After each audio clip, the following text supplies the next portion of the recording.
Como é que uma cerca feita de galhos secos e arbustos, lá em 1660, se transforma, 300 anos depois, no sistema de opressão mais bem documentado do mundo? Pois, essa é sem dúvida a pergunta central desta nossa imersão profunda. E arrepiante. Completamente. Porque quando pensamos em ditaduras ou regimes opressivos, tendemos logo a imaginar o caos, a anarquia, a força bruta, pura e dura. Exato. Violência instintiva. Nem mais. Mas o que aconteceu na África do Sul foi exatamente o oposto disso. Foi, digamos, a banalidade do mal elevada à máxima potência administrativa. Precisamente. Para quem nos está a ouvir, pensem nas idas às finanças, nas pilhas de formulários que temos de preencher, nos carimbos, naquelas filas de espera intermináveis. Um pesadelo burocrático mal. Sim, mas agora imaginemos esse nível de burocracia fria e calculista, aplicado não para pagar impostos, mas para decidir onde é que uma pessoa pode dormir. Ou com quem pode casar. Exato. Ou por onde pode caminhar. Tudo com base única e exclusivamente na cor da pele. É um labirinto legal e psicológico incrivelmente sombrio. E é para dentro dele que vamos entrar na nossa análise de hoje, olhando para as raízes e a evolução do apartheid. Sem dúvida. E antes de darmos o primeiro passo, faço só aqui uma nota muito clara e serena para quem nos acompanha. Vamos mergulhar em temas profundamente complexos. Sim, muito sensíveis. Tensões raciais dolorosas, violência tanto no passado como em exemplos mais recentes. E o nosso objetivo aqui, de acordo com as fontes que analisamos, não é ditar sentenças morais ou tomar partidos políticos. Claro que não. É tentar reportar e compreender rigorosamente a mecânica da história. Perceber como é que o motor funcionava, no fundo. Porque, é o único caminho para não repetirmos os mesmos erros. E para percebermos este motor, temos de ir ao momento em que a primeira peça foi forjada. Muito antes das leis dos anos 40 do século XX. Exato. Temos de recuar até ao século XVII. À Colónia do Cabo. E há um detalhe histórico na nossa pesquisa que me deixou fascinado e que ilustra perfeitamente essa tal primeira peça. A famosa cerca. Isso. Em 1660, Jan van Riebeeck, que era o administrador da Companhia Holandesa das Índias Orientais, mandou erguer uma fronteira física. E não era um muro gigante de pedra, pois não? Não. Era literalmente uma cerca de amendoeiras bravas e arbustos espinhosos. Uau! A ideia era claríssima. Separar a pequena comunidade de colonos europeus dos povos nativos, como os Khoikhoi. Estava ali, plantada no chão, a semente da segregação. O que é fascinante aqui, e claro, fascinante de um ponto de vista analítico, não é apenas a barreira física, mas a barreira mental que ela representava.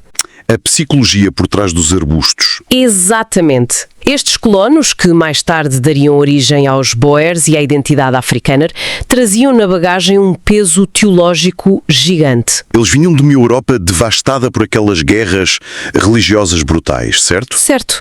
Eram calvinistas profundamente rígidos, muitos deles fugidos de perseguições.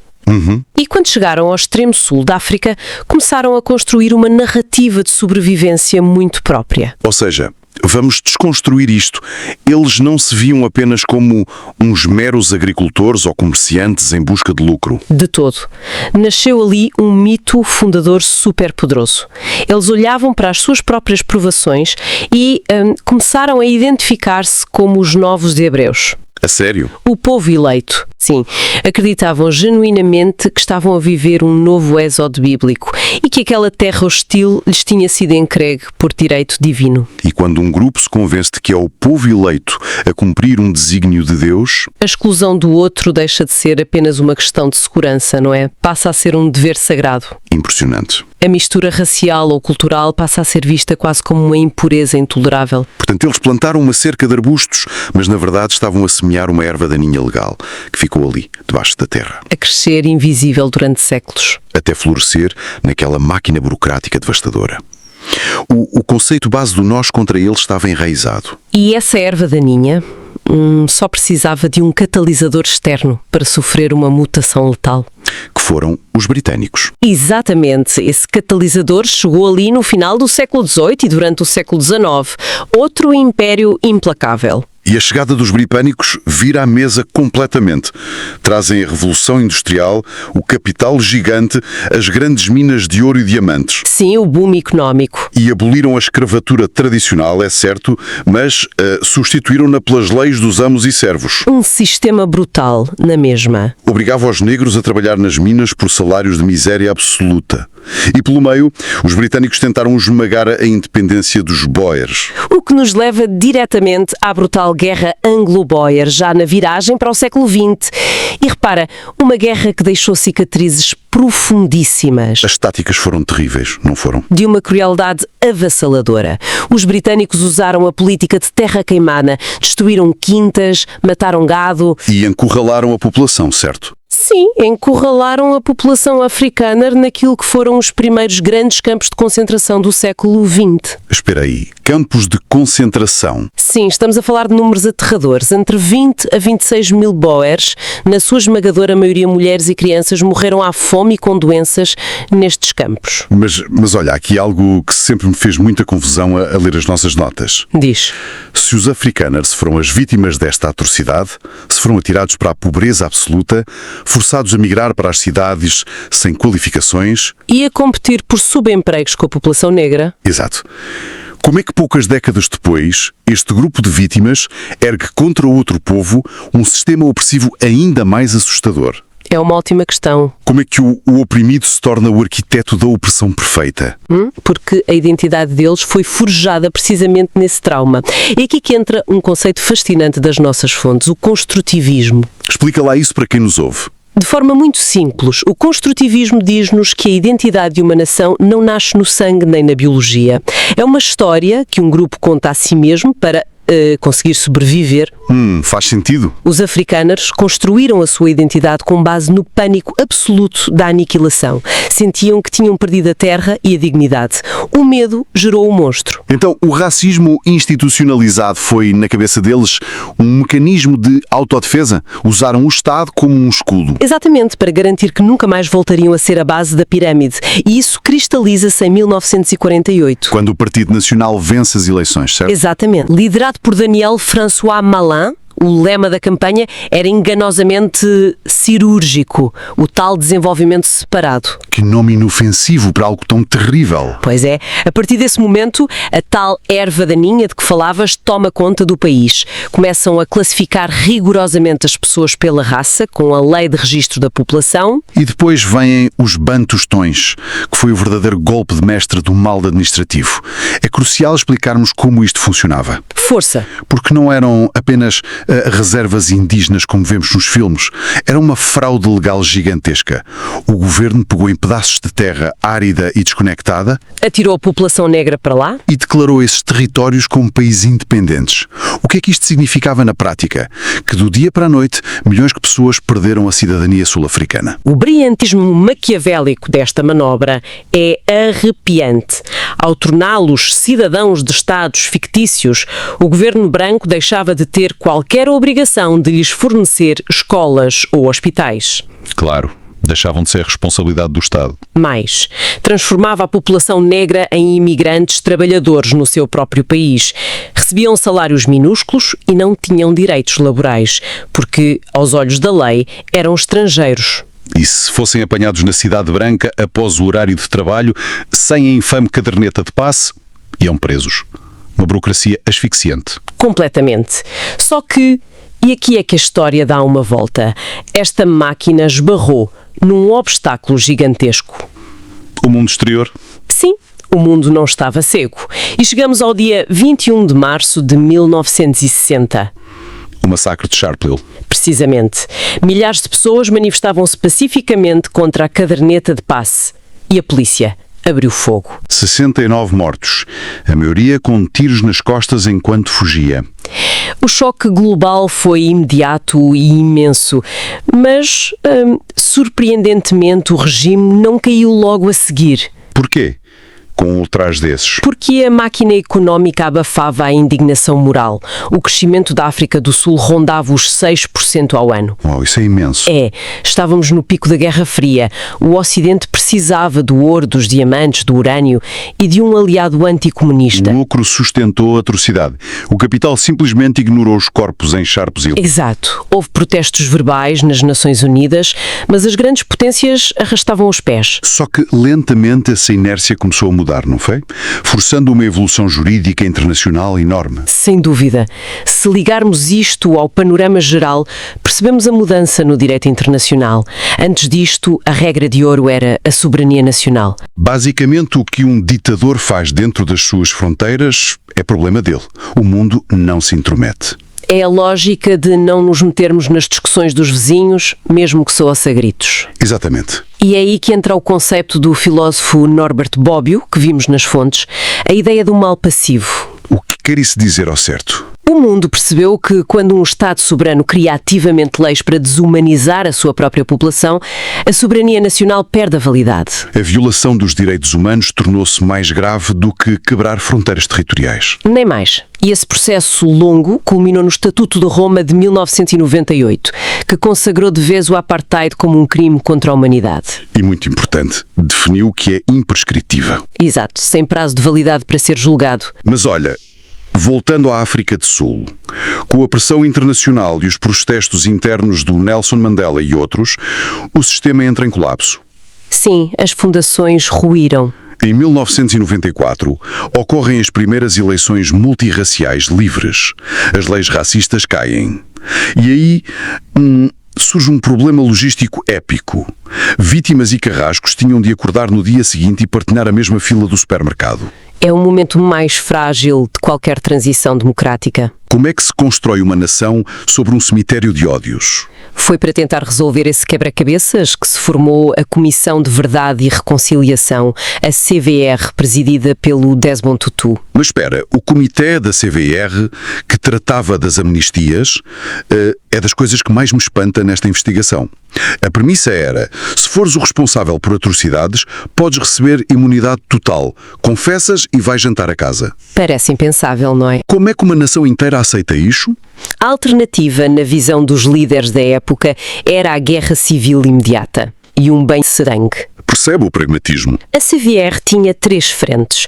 Uma investigava violações, outra recomendava reparações financeiras, que muitas vezes tardaram ou nunca chegaram, e o Comitê de Amnistia. Onde a lógica assentava na confissão total. Exato. Um torturador só ganhava amnistia se expusesse cada detalhe macabro e provasse que agiu sob motivações políticas, não por vingança pessoal. Eles queriam a verdade factual, cirúrgica. E há relatos lindíssimos sobre isso, como a história do Michael Ntando-Mbata, da nossa pesquisa. Esse caso é incrível. Ele sobreviveu à prisão em Robben Island, perdoou os carcereiros nas audiências e hoje trabalha lá como guia, mostrando a cela que o tentou destruir. É uma elevação espiritual que me ultrapassa. É comovente, mas ao mesmo tempo que as imagens do Desmond Tutu emocionavam o mundo, o processo estava longe de curar toda a gente. Pois, porque expor a verdade cura mesmo a ferida ou apenas deita álcool lá para dentro? Essa é a grande questão. Nas fontes, temos aquela citação poderosa da Hannah Arendt. Os homens não são capazes de perdoar o que não podem punir. É fortíssimo. E lembro-me daquele testemunho da viúva que recusou perdoar os torturadores do marido, mesmo depois deles confessarem e receberem amnistia legal. Ela disse, uma comissão ou um governo não pode perdoar. Só eu poderia fazer isso. E não estou pronta. E quem é que lhe pode tirar a razão? Ninguém. Ninguém, claro. A CVR foi extraordinária a revelar os factos, o quem fez o quê, mas falhou na verdade interpretativa. O perdão do Estado não obriga ao perdão do coração. Especialmente quando a dor material se mantém intocável, certo? E isso leva-nos para a realidade contemporânea. Então, o que é que isto significa hoje em dia? Significa que as leis caíram, sim. O voto é para todos. A nação arco-íris foi prometida em 94. Mas o voto na urna não põe pão na mesa. A arquitetura socioeconómica não caiu. Pois não, os dados cruéis da África do Sul contemporânea refletem isso mesmo. Nas primeiras décadas do século XXI, vimos o desemprego flutuar perto dos assustadores 23%. É um número brutal. E, em alguns estratos, muito pior, o governo tentou corrigir isto com programas como o Black Economic Empowerment, o tal BEE. Certo, o sistema de cotas. O objetivo era nobre, forçar a inclusão da maioria negra no mercado de trabalho e nas grandes empresas. Porque eles nunca tiveram acesso a crédito ou propriedades. Mas isso gerou tensões muito complexas, porque, segundo os analistas documentam de forma clara, o BEE acabou, muitas vezes, por enriquecer apenas uma pequena elite negra ligada à política. E falhou em ajudar as massas nas periferias. A pobreza continuou endémica. Só mudou a cor do topo da pirâmide. Exatamente. E, por outro lado, essas cotas provocaram feridas de insatisfação na população branca. Relatando com total imparcialidade o que as fontes nos dizem, jovens brancos altamente qualificados, nascidos já depois do apartheid, sentiram-se rejeitados pelo mercado. O que gerou uma fuga de cérebros, milhares a emigrar para a Europa e a Austrália. Mas a tragédia não fica pelas estatísticas económicas. Não. A violência nas zonas rurais reflete uma tensão latente assustadora, ataques muito violentos a fazendeiros brancos. Há um ressentimento histórico pela terra, misturado com criminalidade pura, mas essa violência, e é importante dizer, não tem uma cor única, nem um alvo único. De todo, quando a sociedade está numa panela de pressão económica, arranja um bode expiatório. E isso leva-nos àquele fenómeno trágico da xenofobia de 2008. Isso levanta uma questão importantíssima. Em 2008, 62 imigrantes africanos do Congo, Moçambique e Zimbábue foram mortos. E 50 mil pessoas deslocadas. Pelos próprios sul-africanos negros. Frequentemente, que estavam descontentes. Sim, como é que uma população que sofreu tanto se vira contra os mais vulneráveis? E quase impensável. Aqui volta ao construtivismo. A sociedade foi moldada em exclusão e violência durante séculos. Se juntares a pobreza extrema e a falta de serviços básicos, o instinto de atacar o outro desperta. O alvo deixou de ser o Estado intocável e passou a ser o imigrante da porta ao lado que abriu uma mercearia. Exato. A infraestrutura mental do apartheid ensinou a exclusão e o desespero puxou o gatilho. Que ciclo devastador. Olha, vamos tentar sintetizar a fotografia toda que desenhamos hoje. Força. O apartheid caiu enquanto instituição legal. As burocracias de classificação humana foram varridas.